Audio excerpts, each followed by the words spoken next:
introduction, and what I want to do to introduce quantum mechanics is to explain, first of all, why it's necessary, and second of all, to put it in historical context to, I'll show one of the most famous photographs in all of physics that really gives you a feel for the brain power that went into the construction of this theory. And hopefully we'll put it in some historical context as well, so you can understand where it fits in the broader philosophy of science. But the main goal of this lecture is about the need for quantum mechanics, which I really ought to just have called "Why Do We Need Quantum Mechanics?"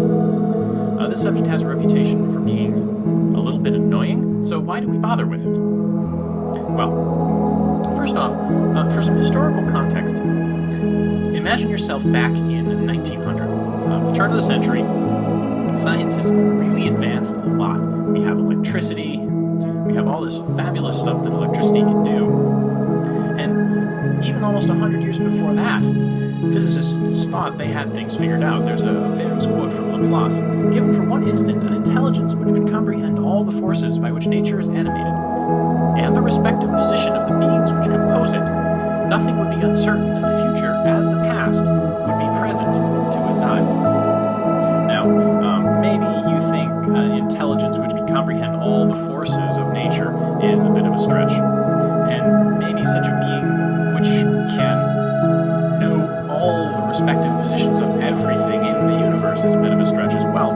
But the feeling at the time was that if you could do that, you would know everything. If you had perfect knowledge of the present, you could predict the future. And of course you can infer what happened in the past. And everything is connected by one unbroken chain of causality.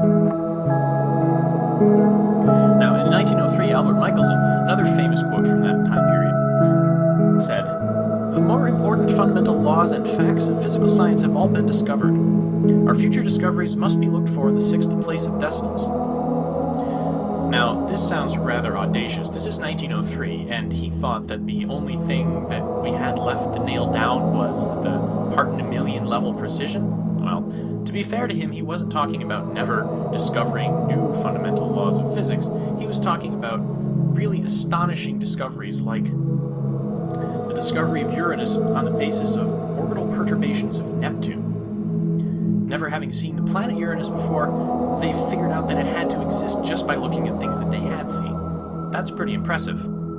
And Michelson was really onto something. Precision measurements are really, really useful, especially today. But back in 1903, it wasn't quite so simple, and Michelson probably regretted that remark for the rest of his life. The attitude that I want you guys to take when you approach quantum mechanics, though, is not this sort of 1900s notion that everything is predicted. It comes from Shakespeare. Horatio says, "One, oh day and night, but this is wondrous strange." To which Hamlet replies, one of the most famous lines in all of Shakespeare, "And therefore, as a stranger, give it welcome. There are more things in heaven and earth, Horatio, than are dreamt of in your philosophy." So that's the attitude I want you guys to take when you approach quantum mechanics. It is wondrous strange, and we should give it welcome. There are some things in quantum mechanics that are deeply non-intuitive, but if you approach them with an open mind, quantum mechanics is a fascinating subject, and there's a lot of really fun stuff that goes on. Now, to move on to the necessity for quantum mechanics, there were some dark clouds on the horizon, even at the early 20th century.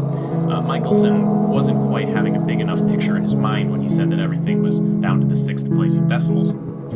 The dark clouds on the horizon, at least according to Kelvin here, were a couple of unexplainable experiments. One, the black body spectrum. Now, a black body you can just think of as a hot object. And a hot object, like, for example, the coils on an electrical stove, when they get hot, will glow. And the question is, what color do they glow? Do they glow red? Do they glow blue? What is the distribution of radiation that is emitted by a hot object?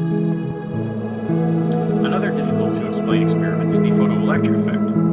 If you have some light, and it strikes a material, electrons will be ejected from the surface. And as we'll discuss in a minute, the properties of this experiment do not fit what we think we know about, or at least what physicists thought they knew about the physics of light and the physics of electrons at the turn of the 20th century.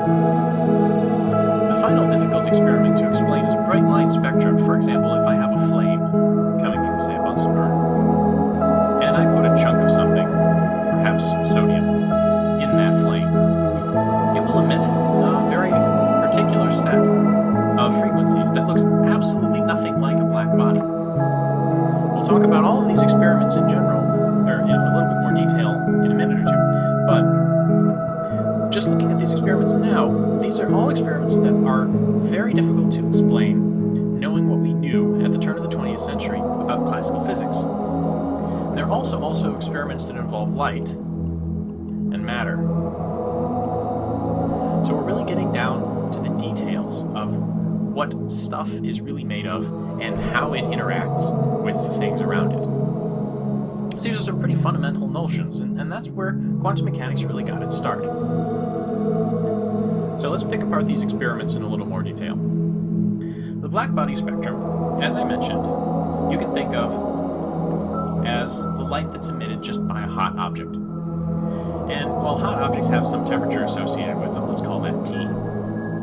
The plot here on the right is showing very qualitatively, I'll just call it the intensity of the light emitted as a function of the wavelength of that light. So short wavelengths, high energy, long wavelengths, low energy. Now if you look at T equals 3500 Kelvin curve here, it has a long tail to long wavelengths, and it cuts off pretty quickly as you go to short wavelengths, so it doesn't emit very much high energy light. Whereas if you have a much hotter object, 5500 Kelvin, it emits a lot more high energy light. The red curve here is much higher than the black curve. Now if you try to explain this, knowing what early 20th century physicists knew about radiation and about electrons and about atoms and how they could possibly emit light, you get a prediction. And it works wonderfully well up until about here, at which point it blows up to infinity. Infinities are bad in physics. This is the Rayleigh-Jeans law, and it works wonderfully well for long wavelengths. It does not work at all for short wavelengths. That's called the ultraviolet catastrophe, if you've heard that term.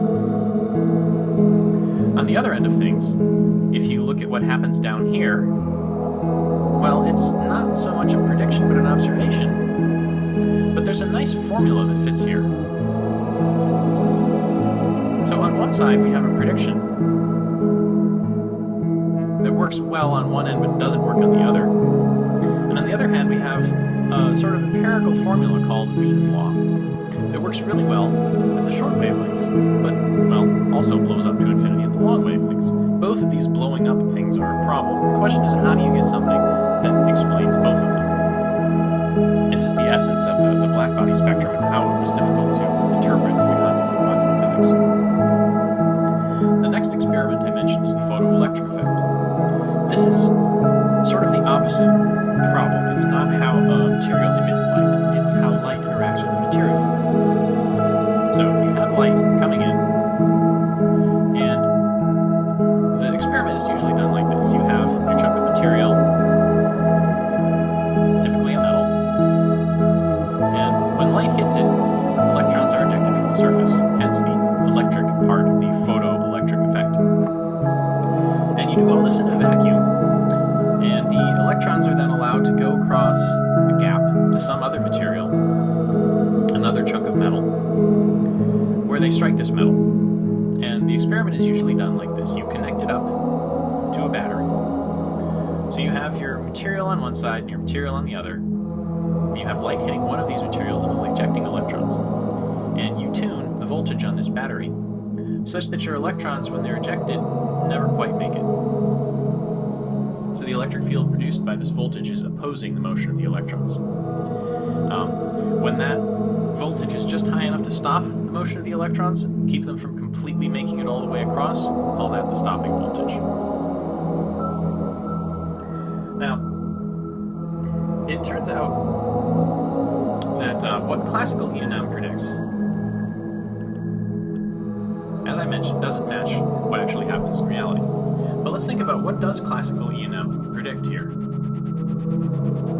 Well, classical electricity and magnetism says that electromagnetic waves here have electric fields and magnetic fields associated with them, and these are propagating waves. If I increase the intensity of the electromagnetic wave, that means the magnitude of the electric field involved in the electromagnetic wave is going to increase. And if I'm an electron sitting in that electric field, the energy I acquire is going to increase. That means V stop is going to increase, because I'll have to have more voltage to stop a higher energy electron, as would be produced by a higher intensity beam of light. The other parameter of this incoming light is its frequency. So we can think about varying the frequency. If I increase the frequency, I have more intense light. Now, that doesn't say anything about the string, if I increase the frequency, I don't necessarily have more intense light. The electric field magnitude is going to be the same, which means the energy and the stopping voltage will also be the same. Now, it turns out what actually happens in reality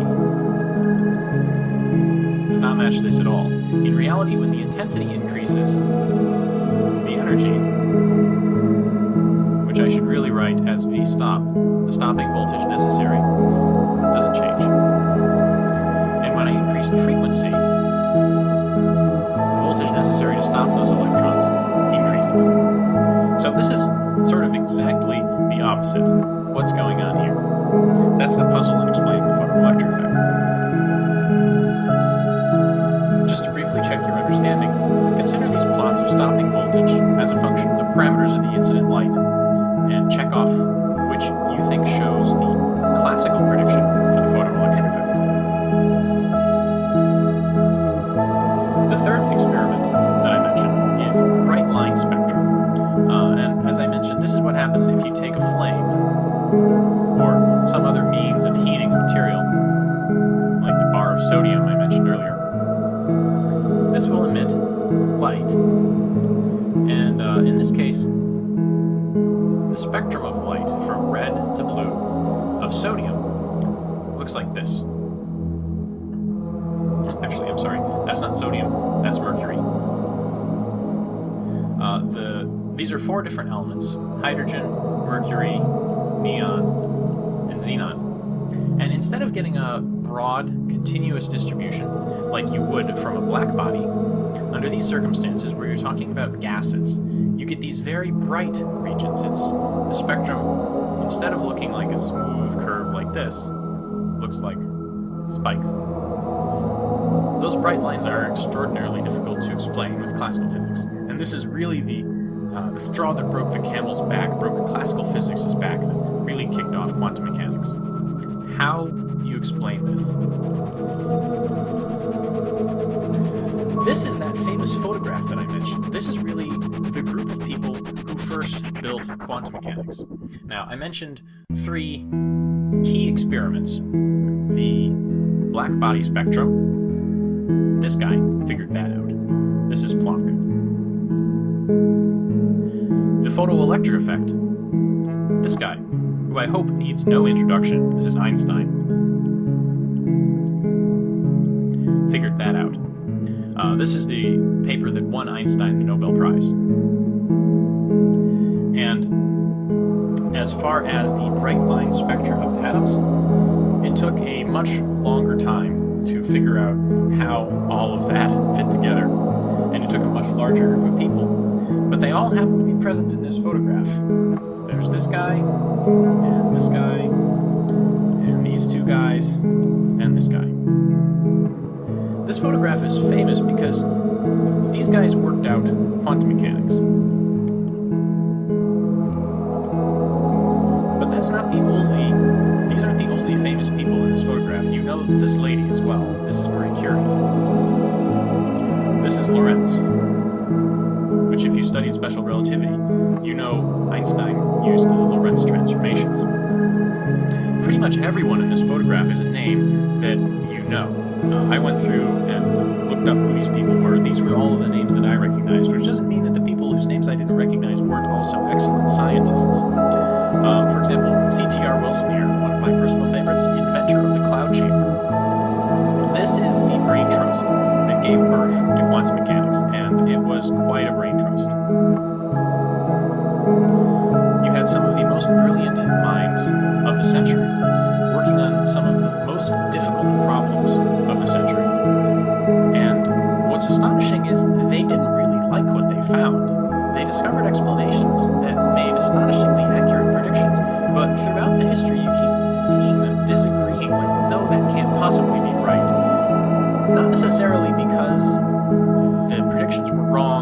thought there was a mistake somewhere, but because they just disliked the nature of what they were doing. They were upending their view of reality.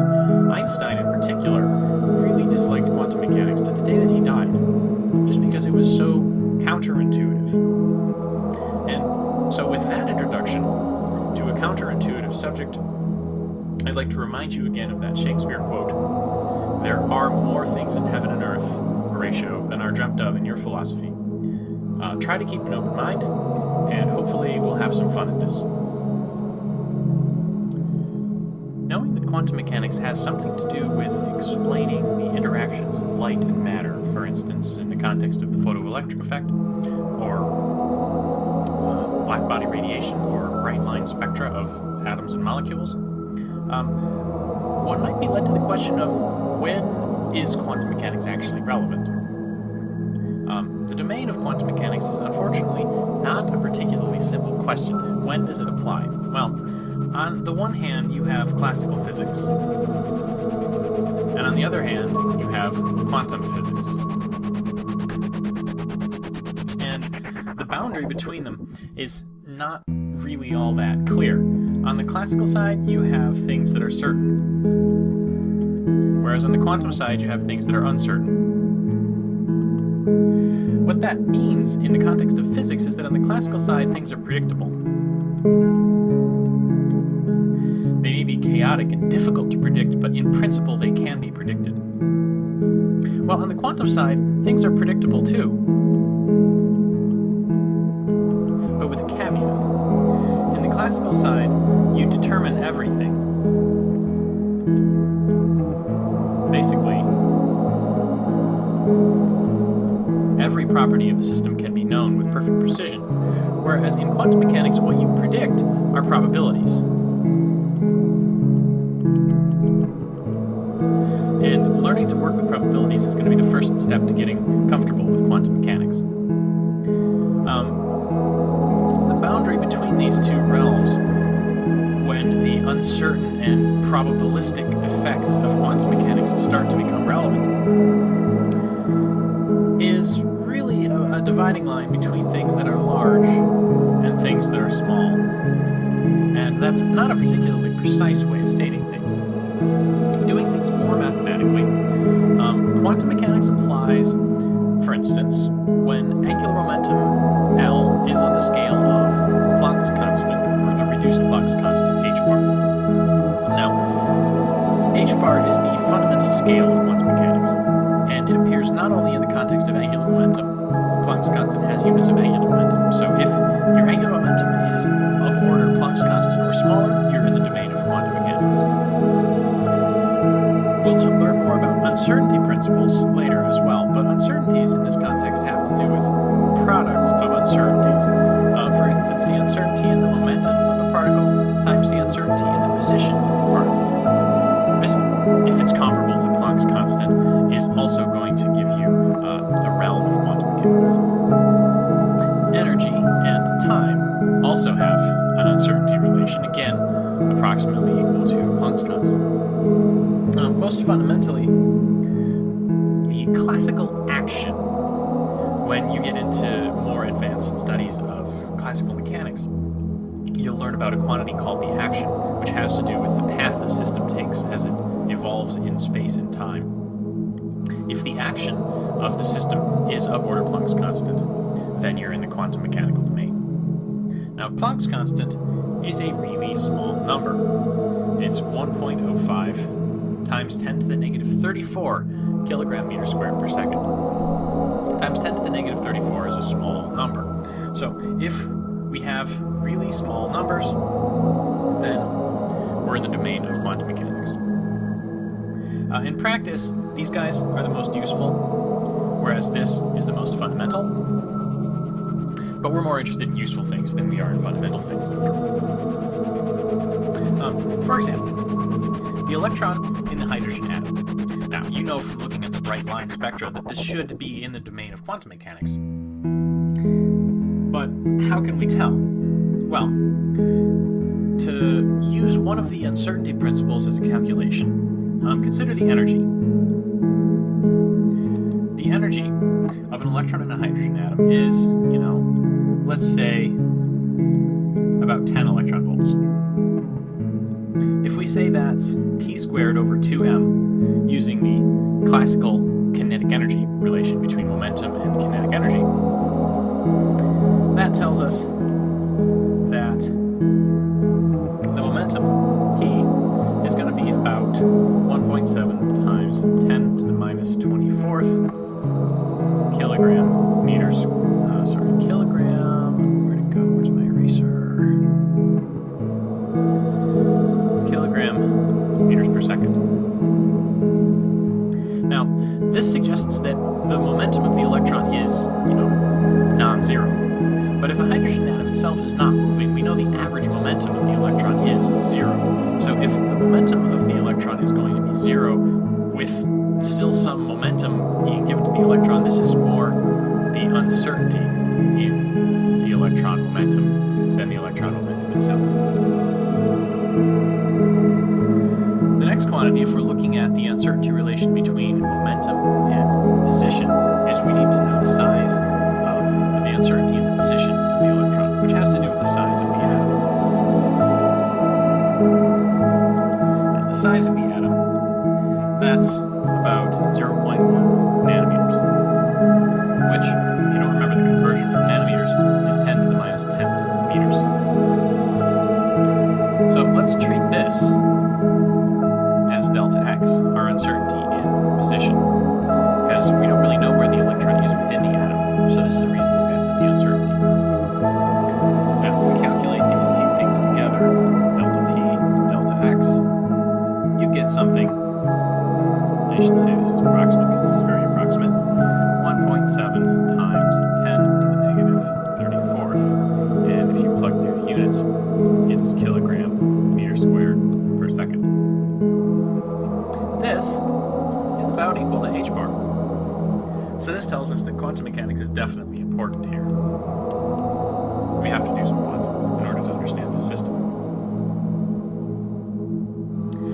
As an example of another small object that might have quantum mechanics relevant to it, this is one that we would actually have to do a calculation. I don't know intuitively whether a speck of dust in a light breeze is in the realm of quantum mechanics or classical physics. Now, I went online and looked up some numbers. For a speck of dust, let's say the mass is about 10 to the minus 6th kilograms, a microgram.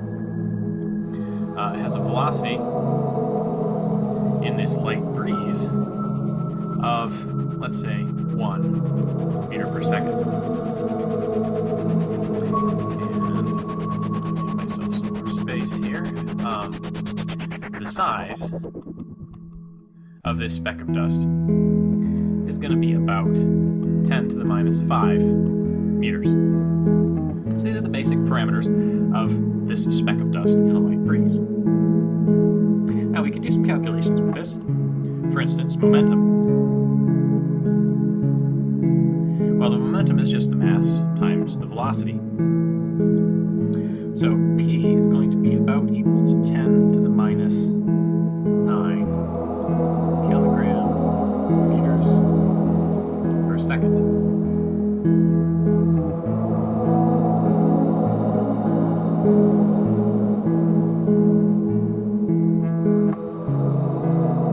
Better make that 10 to the minus 6th kilogram meters per second. My notes are backwards here.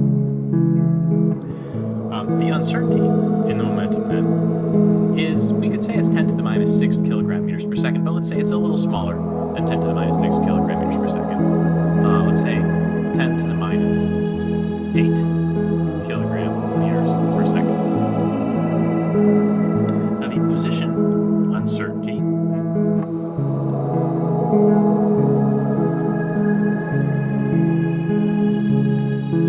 that's going to be a function of the size of the object. If we know the size of the object, the position uncertainty is probably not all that much larger than the size of the object. In fact, it's probably smaller. We can measure where a speck of dust is to better than the diameter of the speck of dust, just by putting it in the microscope, for example. So let's say the position uncertainty here is going to be about 10 to the minus 6th meters.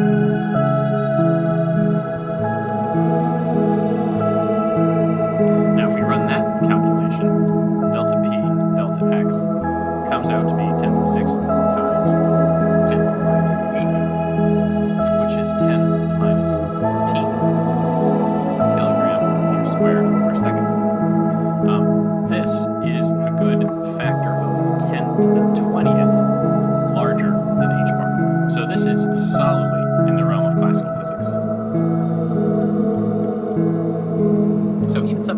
small, like a speck of dust in a light breeze, is still going to be classical. So the size of something here, the smallness of it, is something that you might have to calculate until you start getting a feel for it.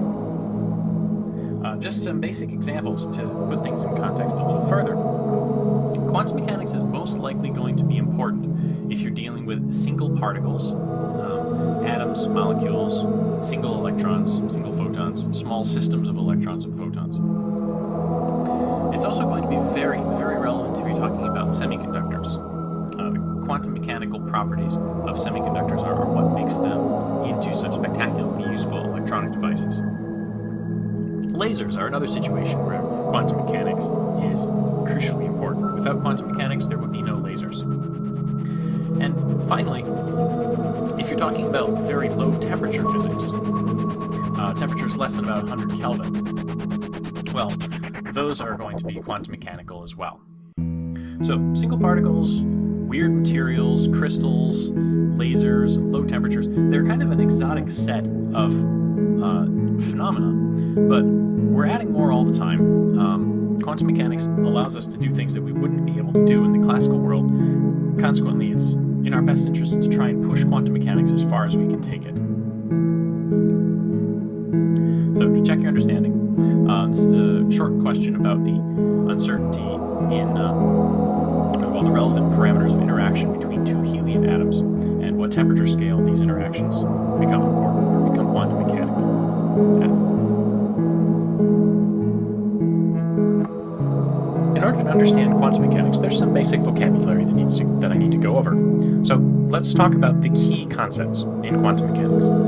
Thankfully, there are only a few. There's really only three. And the first is the wave function. The wave function is, and always has been, written as psi, the Greek letter. My handwriting gets a little lazy sometimes, and it'll end up just looking like this, but technically, it's supposed to look something like that. Details aren't important, provided you recognize the symbol. Psi is a function of position, potentially in 3 dimensions, x, y, and z, and time. And the key facts here is that psi is a complex function, which means that while x, y, z, and t here are real numbers, psi, evaluated at a particular point in space, will potentially be a complex number with both a real and imaginary part. What is subtle about the wave function, and we'll talk about this in great detail later, is that while it represents the state of the system, it doesn't tell you with any certainty what the observable properties of the system are. It really only gives you probabilities.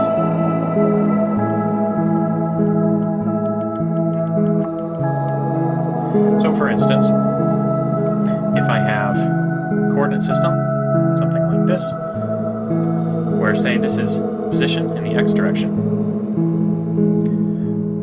psi, with both real and imaginary parts, might look something like this. This could be the real part of psi, and this could be, say, the complex or the imaginary part of psi. What is physically meaningful is the squared magnitude of psi, which might look something like this in this particular case. And that is related to the probability of finding the particle at a particular point in space. As I said, we'll talk about this later, but the key facts that you need to know about the wave function is that it's complex and it describes the state of the system, but not with certainty. The next key concept in quantum mechanics is that of an operator. Now, operators are what connect psi to observable quantities. That is one thing operators can do. Just a bit of notation, usually we use hats for operators. For instance, x hat or p hat are operators that you'll encounter shortly. Operators act on psi. So if you want to apply, for instance, the x hat operator to psi, you would write x hat psi. As if this were something that were, as it appears on the left of psi, the assumption is that x acts on psi. If I write psi x hat doesn't necessarily mean that x hat acts on psi. You assume operators act on whatever lies to the right. And likewise, of course, p hat psi. Now, we'll talk about this in more detail later, but x hat, the operator, can be thought of as just multiplying by x. So if I have psi as a function of x, x hat psi is just going to be x times psi of x. So if psi was a polynomial, you could multiply x by that polynomial. The p operator, p hat, is another example, is a little bit more complicated. This is just an example now, and technically this is the momentum operator, but we'll talk more about that later. It's equal to minus h bar times the derivative with respect to x. So this is again something that needs a function, needs the wave function to actually give you anything meaningful. Now the important thing to note about the operators is that they don't give you the observable quantities either. But in quantum mechanics, you can't really say the momentum of the wave function. For instance, p hat psi is not, and I'll put this in quotes because you won't hear this phrase very often, the momentum of psi. It's the momentum operator acting on psi, and that's not the same thing as the momentum of psi. The final key concept in quantum mechanics is the Schrödinger equation. And this is really the big equation. So I'll write it big. I, h bar, partial derivative of psi with respect to time is equal to h hat, that's an operator, acting on psi. Now h hat here is the Hamiltonian, which you can think of as the energy operator.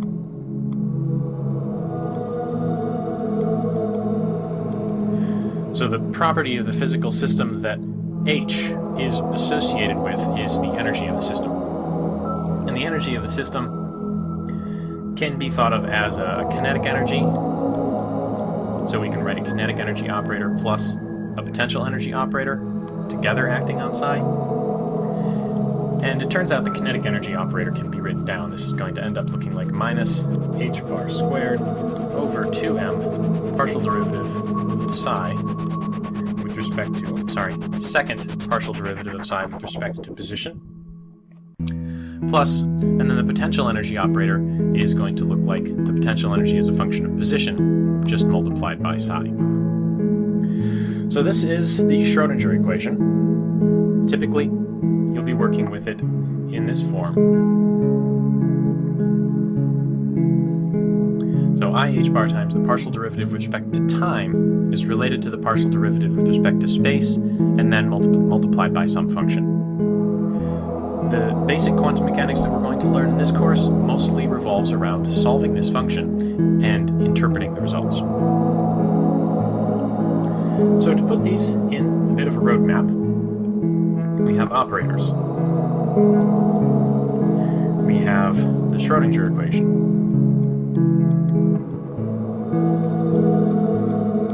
And we have the wave function.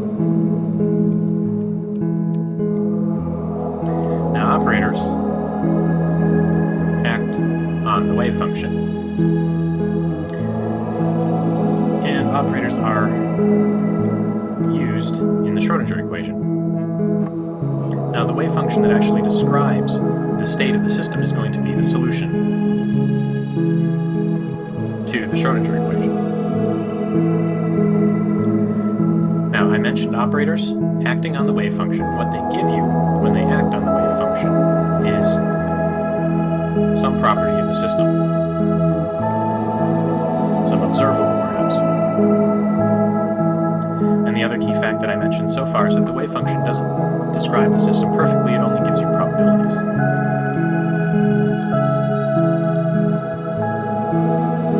So that's our overall concept map. To put this in the context of the course outline, the probabilities are really the key feature of quantum mechanics, and we're going to start this course with a discussion of probabilities.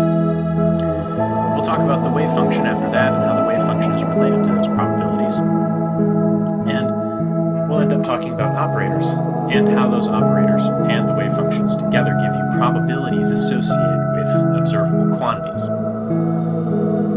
That will lead us into a discussion of the Schrödinger equation, which will be most of the course, really. The bulk of the material before the first exam will be concerned with various examples. Solution to the Schrödinger equation under various circumstances. This is really the main meat of quantum mechanics in the beginning. After that, we'll do some formalism. And what that means is we'll learn about some advanced mathematical tools that make keeping track of all the details of how all of this fits together a lot more straightforward. And then we'll finish up the course by doing some applications. So those are our key concepts and a general roadmap through the course. Hopefully now you have the basic vocabulary necessary to understand phrases like the momentum operator acts on the wave function, or the solution to the Schrödinger equation describes the state of the system, and that sort of thing. Don't worry too much if these concepts haven't quite clicked.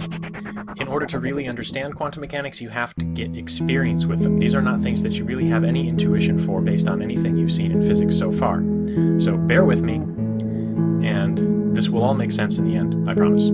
Complex numbers, or numbers involving, conceptually you can think about it as the square root of -1, I, are essential to understanding quantum mechanics, since some of the most fundamental concepts in quantum mechanics, for instance the wave function, are expressed in terms of complex numbers. Complex analysis is also one of the most beautiful subjects in all of mathematics, but unfortunately, in this course I don't have the time to go into the details. Lucky you, perhaps. Here's what I think you absolutely need to know to understand quantum mechanics from the perspective of complex analysis. First of all, there's the basic definition. I squared is equal to -1, which you can think of also as I equals the square root of -1. In general, a complex number,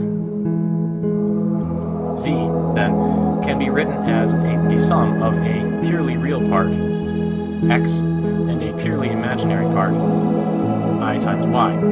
Note in this expression, z is complex, x and y are real, where I times y is purely imaginary. The terms purely real or purely imaginary, in the context of this expression like this, x plus I, y, something is purely real if y is 0, something is purely imaginary if x is 0. As far as some notation for extracting the real and imaginary parts, typically mathematicians will use this funny calligraphic font to indicate the real part of x plus I, y, or the imaginary part of x plus I, y, and that just pulls out x and y.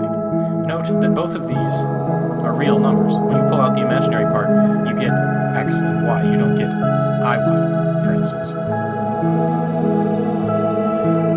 Another one of the most beautiful results in mathematics is e to the I pi plus 1 equals 0. This formula kind of astonished me when I first encountered it, but it is a logical extension of this more general formula that e raised to a purely imaginary power, iy, is equal to the cosine of y plus I times the sine of y.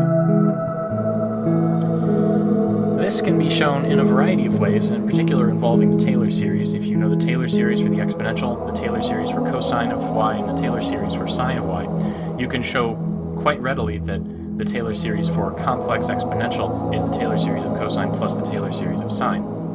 And while that might not necessarily constitute a rigorous proof, it's really quite fun if you get the chance to go through it. At any rate, the trigonometric functions here, cosine and sine, should be suggestive, and there is a geometric interpretation of complex numbers that we'll come back to in a minute. But for now, know that while we have rectangular forms like this, x plus I, y, where x and y, the nomenclature there is chosen on purpose, you can also express this in terms of r e to the I theta, where you have now a radius and an angle. The angle here, by the way, is going to be the arctangent of y over x. And we'll see why that is in a moment when we talk about the geometric interpretation. But given these rectangular and polar forms of complex numbers, what do the basic operations look like? How do we manipulate these things? Well, addition and subtraction in rectangular form is straightforward. if we have two complex numbers, a plus ib plus, and we want to add to that a second complex number, c plus id, we just add the real parts, a and c, and we add the imaginary parts, b and d. This is just like adding in any other sort of algebraic expression. Multiplication is a little bit more complicated. You have to distribute. And you distribute in the usual sort of draw a smiley face kind of way. A times c and b times d are going to end up together in the real part. And the reason for that is, well, a times c, a and c both being real numbers, a times c will be real. Whereas ib times id, both being purely complex numbers, you'll end up with b times d times I squared, and I squared is minus 1. So you just end up with minus bd, which is what we see here. Otherwise, the complex part is perhaps a little more easy to understand. You have I times b times c, and you have a times I times d, both of which end up with plus signs in the complex part. Division, in this case, is like rationalizing the denominator, except instead of involving radicals, you have complex numbers. If I have some number a plus ib divided by c plus id, I can simplify this by both multiplying and dividing by c minus id. Note the sign change in the denominator here. C plus id is then prompting me to multiply by c minus id over c minus id. Now when you do the distribution there, for instance, let's just do it in the denominator, c plus id times c minus id.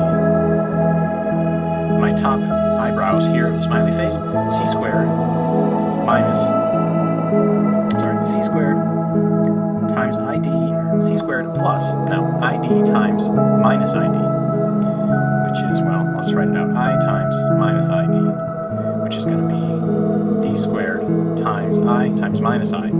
So I squared times minus 1, and I squared is minus 1. So I have minus 1 times minus 1, which is just 1, so I can ignore that. I've just got d squared. So what I end up with in the denominator is just c squared plus d squared. What I end up with in the numerator, well, that's the same sort of multiplication thing that we just discussed. So the simplified form of this has no complex part in the denominator, which helps keep things a little simple and a little easier to interpret. Now in polar form, addition and subtraction, well, they're complicated. Under most circumstances, if you have two complex numbers given in polar form, it's easiest just to convert to rectangular form and add them together there. Multiplication and division, though, in polar form have very nice expressions. Q e to the I theta times R e to the I phi. Well, these are just all real numbers multiplying together, and then I can use the rules regarding multiplication of exponentials, meaning if I have two things like e to the I theta and e to the I phi, I can just add the exponents together. It's like taking x squared times x to the fourth and getting x to the sixth. But qr e to the I theta plus phi. So that was easy. We didn't have to do any distribution at all. The key fact here is that you add the angles together. In the case of division, it's also quite easy. You simply divide the radii, q over r, and instead of adding, you subtract the angles. So polar complex numbers expressed in polar form are much easier to manipulate in multiplication and division, while complex numbers represented in rectangular form are much easier to manipulate for addition and subtraction. Taking the magnitude of a complex number, usually we'll write that as something like z, if z is a complex number, just using the same notation for absolute value of a real number. Usually is expressed in terms of the complex conjugate. Now, the complex conjugate, notationally speaking, is usually written by whatever complex number you have, here in this case x plus iy, with a star after it. And what that signifies is you flip the sign on the complex part, on the imaginary part. X plus iy becomes x minus iy. The squared magnitude then, which is always going to be a real and positive number, this absolute value squared notation, is what you get from multiplying a number by its complex conjugate. And that's what we saw earlier with c plus id. Say I take the complex conjugate of c plus id and multiply it by c plus id. Well, the complex conjugate of c plus id is c minus id times c plus plus id, and doing the distribution like we did when we calculated the denominator when we were simplifying the division of complex numbers in rectangular form, just gave us c squared plus d squared. This should be suggestive if you have something like x plus iy, that's really messy, x plus iy, and I want to know the squared absolute magnitude. Thinking about this as a position in Cartesian space should make this formula, c squared plus d squared in this case, just make a little more sense. You can also, of course, write that in terms of real and imaginary parts. But let's do an example. If w is 3 plus 4i, and z is minus 1 plus 2i, first of all, let's find w plus z. Well, w plus z is 3 plus 4i plus minus 1 plus 2i. That's straightforward. If you can keep track of your terms, 3 minus 1 is going to be our real part, so that's 2. And 4i plus 2i, which is plus 6i, is going to be our complex part. Sorry, our imaginary part. Now, w times z, 3 plus 4i times minus 1 plus 2i. For this, we have to distribute, like usual. So from our top eyebrow terms here, we've got 3 times minus 1, which is minus 3, and 4i times 2i, both positive. So I have 4 times 2, which is 8, and I times I, which is minus 1, minus 8. Then, for my imaginary part, I guess the mouth and the chin, if you want to think about it that way, I have 4i times minus 1, minus 4 with the I out front, which will just be minus 4 inside the parentheses here. And 3 times 2i is going to give me 6i plus 6 inside. The end result you get here is 8. Minus 8 minus 3 is minus 11. And minus 4 plus 6 is going to be 2. So I get minus 11 plus 2i for my multiplication here. I guess if I'm going to circle that answer, I should circle this answer as well. Now, slightly more complicatedly, w over z. W is 3 plus 4i, and z is minus 1 plus 2i. And you know when you want to simplify an expression like this, you multiply by the complex conjugate of the denominator, divided by the complex conjugate of the denominator. So minus 1 minus 2i divided by minus 1 minus 2i. And if we continue the same sort of distribution, do the numerator first. Same sort of multiplication we just did here, only the signs will be flipped a little bit. We'll end up with minus 3 plus 8 instead of minus 3 minus 8. And for the imaginary part, we'll end up with minus 4 minus 6 instead of minus 4 plus 6. And you can work out the details of that distribution on your own if you want. The denominator is not terribly complicated, since we know we're taking the absolute magnitude of a complex number by multiplying a complex number by its complex conjugate. We can just write this out as the square of the real part, 1, plus the square of the imaginary part, minus 2, which squared is 4. So if I continue this final step, this is going to be 5. This is going to be minus 10i, and our denominator here is just going to be 5. So in the end, what I'll end up with is going to be 1 minus 2i. So it actually ended up being pretty simple in this case. Now for the absolute magnitude of w, 3 plus 4i, you can think of this as w times w star square root. You can think of this as the square root of the real part of w plus the imaginary part of w. Sorry, square root of the squared of the real part plus the square of the imaginary part. Which is perhaps a little easier to work with in this case, so you don't have to distribute out complex numbers in that way. Real part is 3, imaginary part is 4. So we end up with the square root of 3 squared plus 4 squared, which is 5. Now this was all in rectangular form. Let me move this stuff out of the way a little bit. And let's do it again, at least a subset of it, in polar form. In polar form, W, 3 plus 4i, we know the magnitude of W, that's 5. So that's going to be our radius, 5.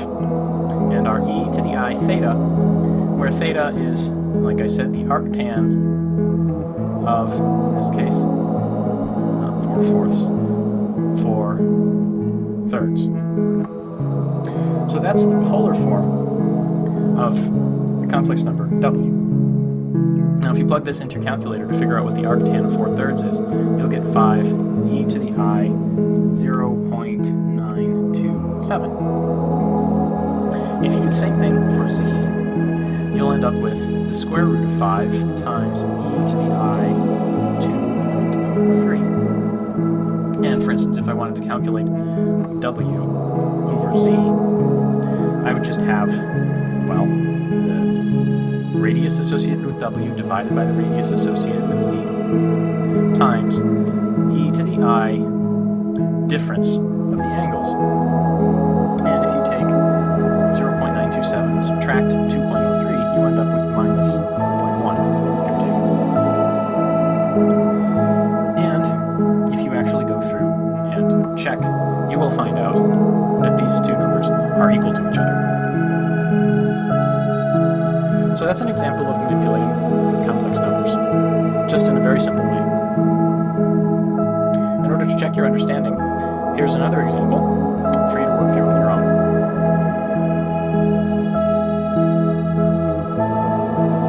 Now, the geometric interpretation I've been alluding to is, oops, I will do this in black, is in 2 dimensions. Hopefully, not too surprising. I kept mentioning the rectangular form and the polar form. Well, instead of the rectangular form being rectangular coordinates x and y, we're going to talk about the rectangular form being the real and imaginary parts of a complex number. So if we have some complex number here, let's call it z, we can think of that as being composed of some real part of z and some imaginary part of z. That's the rectangular form of the complex number z. If you want to think about the polar form of z, well, this would be the radius associated with that, and this would be the angle associated with that z. So if I want to say z equals r e to the I theta, this is the distance I'm talking about for r, and this is the angle I'm talking about for theta. Now in the geometric interpretation, addition and multiplication do pretty much what you would expect. Or sorry, addition and subtraction do pretty much what you would expect. If I have a complex number here, say w, and another complex number here, say z, I can treat these as vectors and just add them tip to tail. So one vector is going in this direction, one vector is going in this direction. The vector sum will just put me out here, w plus z. Same thing for subtraction, but with the sign flip on whatever is being subtracted. This is for addition. If you want to multiply, the multiplication rule, or the geometric interpretation, also has a nice way of treating multiplication. If I have some complex number, again, say w, and some complex number, say z, the best way of thinking about this is in polar form, where I have, say, a vector with one angle here, I'll call that theta, let's call it theta 1, and another vector here with an angle theta 2. Theta 2, sorry for the small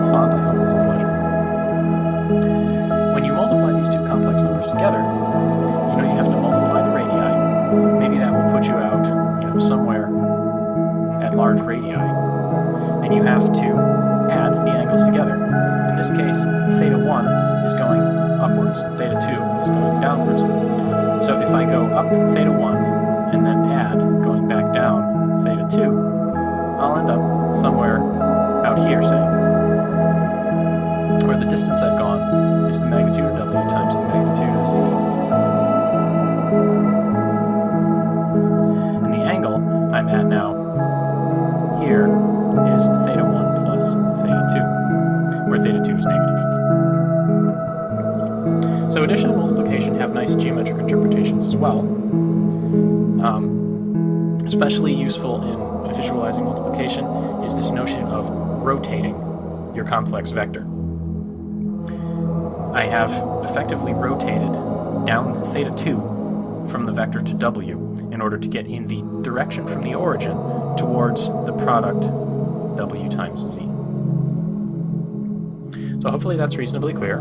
The geometric interpretation can help a lot when it comes to visualizing what actually happens with with complex numbers, especially in the context of quantum mechanics when you're dealing with complex functions.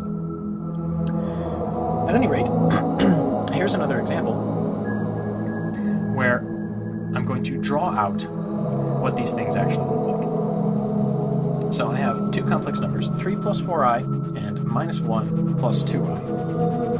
Draw myself a nice big coordinate system here. And I'll put some tick marks on it. 1, 2, 3, 4, 5, 6, 7, 8. 1, 2, 3, 4, 5, 6, 7, 8. 1, 2, 3, 4, 5, 6, 7, 8. And 1, 2, 3, 4, 5, 6, 7, 8. More or less. Now, first of all, draw W, Z, and W plus Z.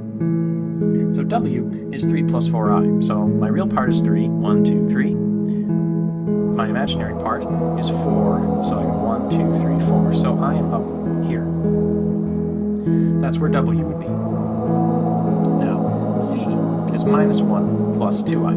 So minus 1 plus 2i is Z. So Z is going to be there. Now if I treat these both as vectors, I have a vector to W and I have a vector to Z. I add the vectors the way I would normally add vectors, tip to tail.